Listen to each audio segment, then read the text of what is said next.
it reasonable to suggest that should the Buckland plan fall in its entirety and you bring in your own developer, it will have to be a new outline plan and a new submission? If the Buckland plan was refused, then somebody would need to come forward with another planning application. That might be Buckland, it might be a council's development partner. But at the moment, we don't even know when there'll be a planning committee to consider the Buckland plan.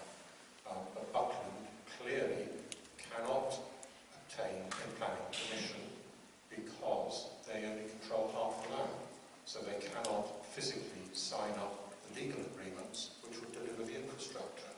And this is about deliverability and viability. So if they can't do that, now of course it may be that the 1st of June will bring forward Buckland owning the rest of Welborne, which would of course make things very, very simple.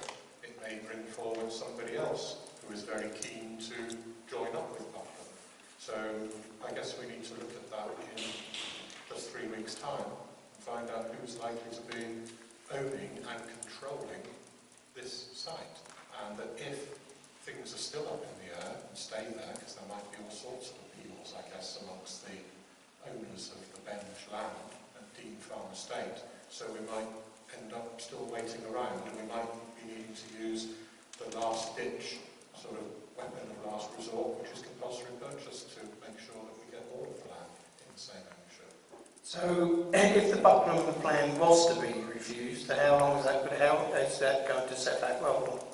No idea, because I don't know if it will be refused, when it will be refused. It may be, as I say, in a few weeks' time that we know exactly who we're dealing with for all of the side.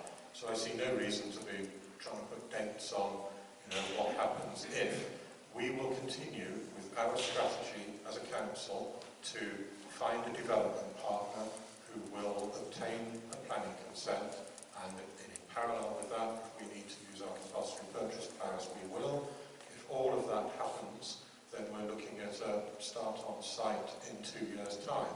If Buckland and another that ends up owning the Dean Farm Estate can move forward with this application, then we could be looking at development on site in 1 year.